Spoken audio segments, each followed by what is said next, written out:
have a package here from online store. Okay.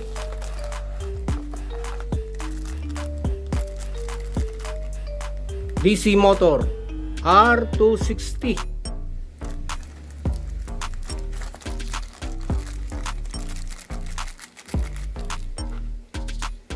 It is very big DC motor. Okay. That is the connection for the power. Little heavier or little heavy. Very big motor. Huh? Okay. Then we have this 4 bits. This is square type addressable pixel, Neo pixel addressable. We can program it using a microcontroller to turn on the LED on and off. Neo pixel 4 bits. It means 4 pieces of RGB. This is addressable LED type. And then we have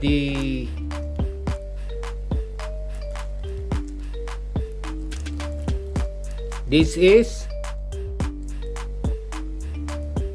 I think this is a comparator. Let us check.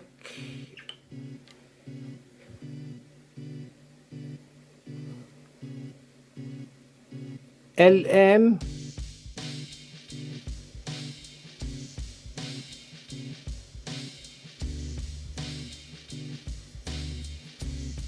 LM358P comparator. Okay, op amps comparator, 3 pieces. We also have what's this? GPS NEO6MV2 flight control module. So this is a flight control module, GPS. Let us check what's inside. Okay, once more.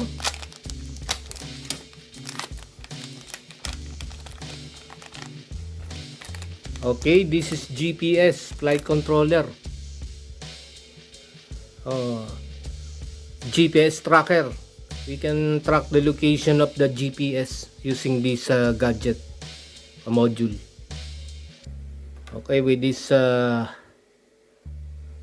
NEO6M0001 BIOS blocks. Okay, flight controller. And this one, we have this module, voice record module, ISD 1820.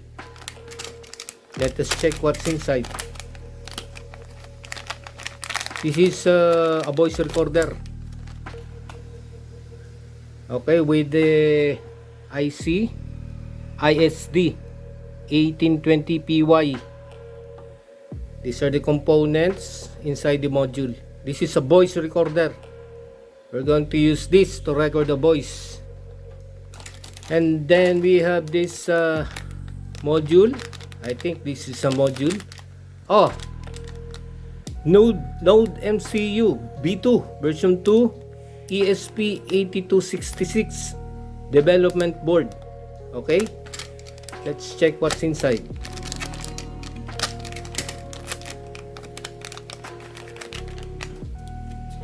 And this is the module. This is a microcontroller and a Wi-Fi module. And the chips used is ESP8266 MOD, ESP8266 MOD. That is the antenna. Okay, let us check the pins. How many pins? So this is a ESP8266 Wi-Fi microcontroller with 1, 2, 3, 4, 5, 6, 7, 8, 9, 10, 11, 30 pins, a Wi-Fi development board, Nodemcu. We can use this for making a project. Okay, the other one, let's put it in the home. Next, we have this another 8266 Wi-Fi microcontroller. Okay,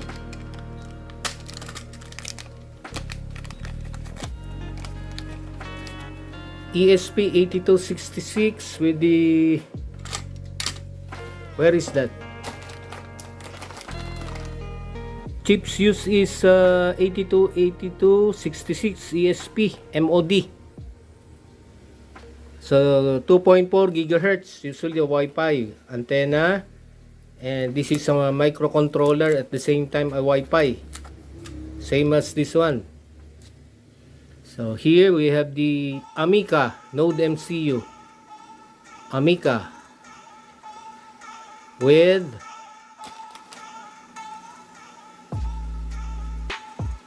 Nodemcu. Okay, we have two ESP8266 Wi-Fi microcontroller. Next, we have this okay, flight controller or flight control module, GPS NEO6MV2. Let's check what's inside. So this is a GPS, the same as this. So we have two GPS tracker or flight controller with this module. Its IC use is the NEO6MV2. So we have two GPS tracker or GPS flight control to, let us check here what inside this this 4-bit. This is a 4-bit. There is an integrated driver inside the chips. That's why this is called addressable LED. This is an addressable LED. Okay.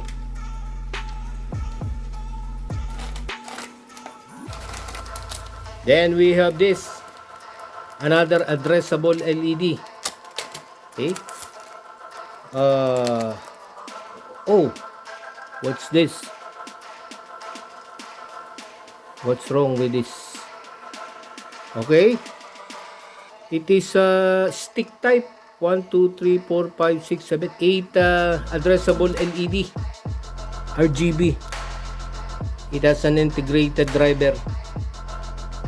Okay, addressable with pins ground out, BCC ground. The other one ground in, BCC ground. So we have two addressable LED. This is 4 bits and this one is 8 bits because it has 8 RGB LED in the module.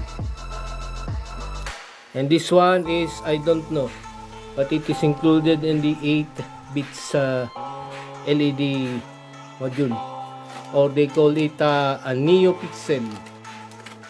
Okay, what do we have? Do we have something new? Let us see the other one.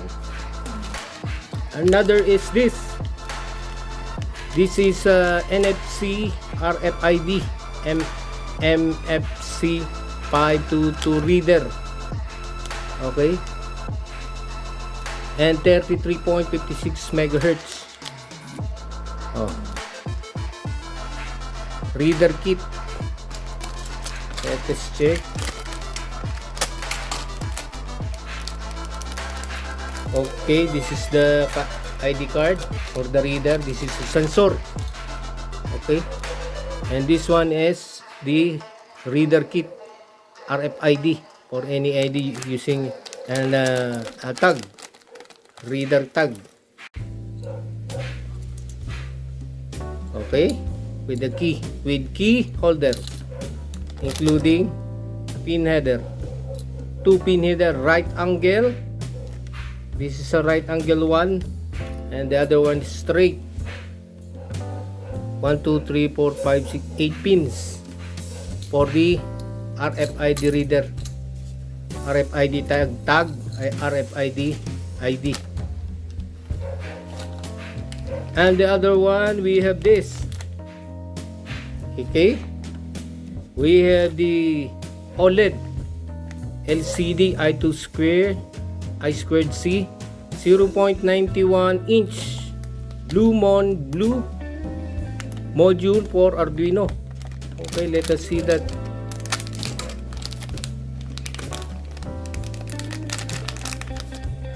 So this is LCD monitor, 0.91 inch. Okay, with its pin, 4 pins, and the board. Let us see the look. OLED SI OLED, lots of components inside the board, including in the board LCD display. And then we have the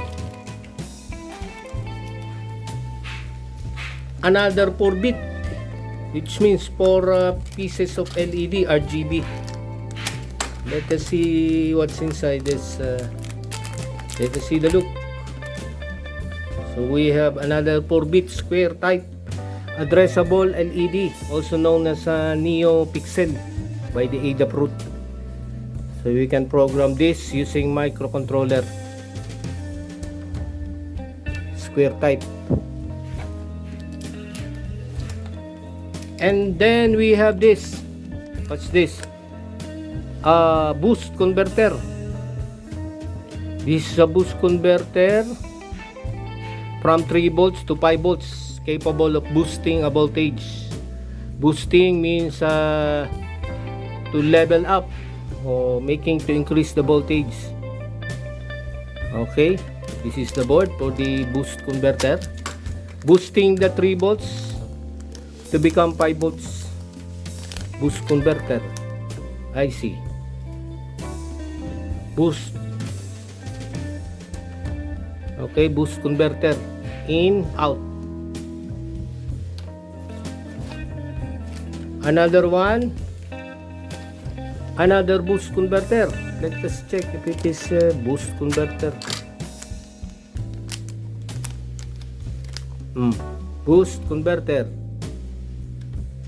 capable of boosting a voltage. Okay.